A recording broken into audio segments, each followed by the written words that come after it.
Assalamualaikum warahmatullahi wabarakatuh. Halo, bertemu di pembelajaran Bahasa Indonesia dengan materi menyimpulkan isi teks eksposisi kelas 8 bersama dengan Ibu Lani Mulyani dari SMP Negeri 1 Cipongkor, Kabupaten Bandung Barat. Tujuan pembelajaran, setelah mempelajari materi ini, diharapkan Ananda mampu menyimpulkan isi teks eksposisi berdasarkan gagasannya.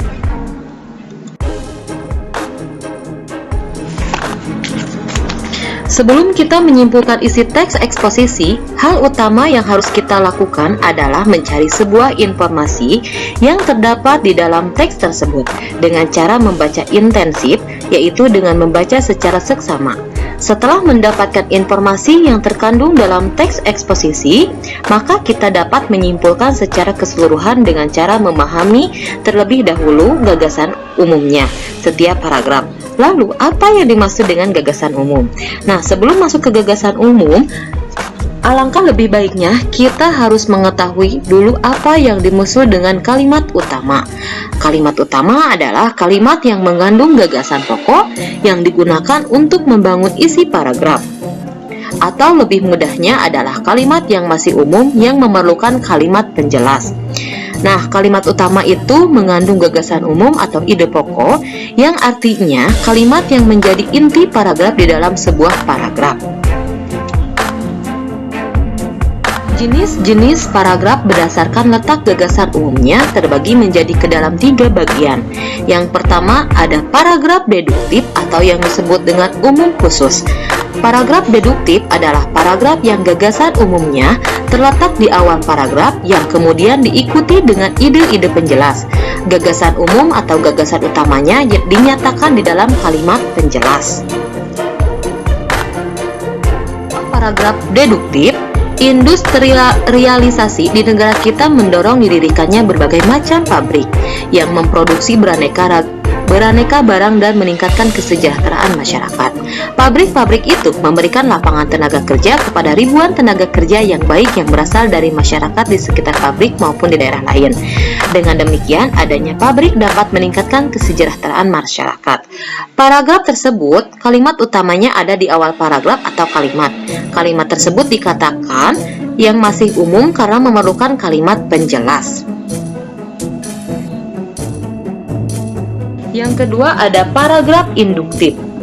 Paragraf induktif adalah paragraf yang gagasan utamanya terletak di akhir paragraf atau pada kalimat penutup paragraf.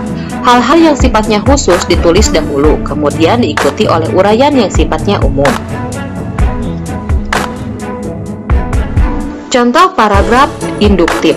Organisasi OSIS SMP Cendrawasih dengan dasar sadar lingkungan bersih telah mulai dikenal oleh kalangan remaja. Tidak hanya anggota OSIS SMP saja, SMA dan warga dari lingkungan sekitar sudah mulai membiasakan diri. Keberanian untuk menjaga lingkungan sudah semakin meluas, khususnya di tingkat SMP.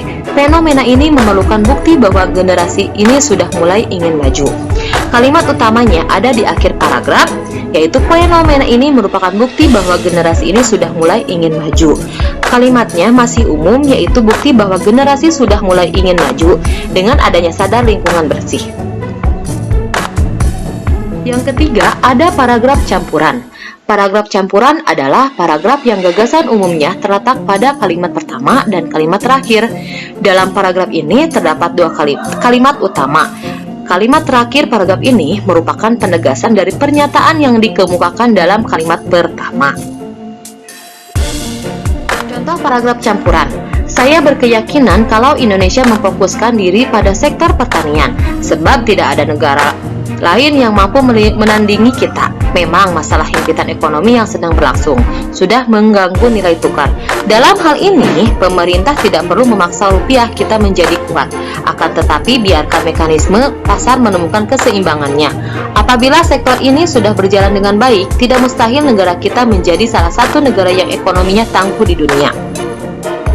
Kalimat campuran, paragraf campuran di sini berarti kalimat utamanya dan kalimat penjelasnya berarti ada di kalimat awal paragraf dan ada di akhir paragraf. Selanjutnya ada langkah-langkah menyimpulkan isi teks eksposisi. Yang pertama ada 1. Perhatikan judul teks, di mana judul mewakili isi paragraf, maka kita dapat mengetahui judul secara umum. Yang kedua, temukan gagasan utama setiap paragraf. Artinya, dalam teks eksposisi, setiap paragraf memiliki satu gagasan utama yang terdapat di awal paragraf disebut deduktif dan di akhir paragraf disebut induktif, atau di awal dan di akhir disebut paragraf campuran. Yang ketiga, ada rangkailah gagasan utama setiap paragraf, di mana setelah menemukan gagasan utama dalam setiap paragraf selanjutnya adalah merangkai kalimat yang ringkas dan sederhana, tetapi tidak mengubah makna dari isi teks tersebut. Itu adalah langkah-langkah teks eksposisi. Coba perhatikan, di sini ada contoh teks eksposisi tentang berbagai manfaat sarapan pagi untuk tubuh. Bukan tanpa alasan, sarapan pagi memang memiliki banyak manfaat bagi tubuh. Menurut beberapa penelitian, sarapan tidak memberi energi untuk kamu memulai hari, mengendalikan berat badan, serta meningkatkan kinerja dan konsentrasi. Keterampilan kognitif otak yang bisa meningkatkan memori untuk menghasilkan konsentrasi tinggi adalah manfaat dari sarapan. Karena begitu banyaknya manfaat yang bisa didapat dari asupan pada saat sarapan, maka jangan lewatkan sarapan setiap harinya ya. Percayalah, dengan kamu membiasakan diri untuk sarapan yang sehat setiap harinya, maka hari-hari kamu akan berjalan lebih baik.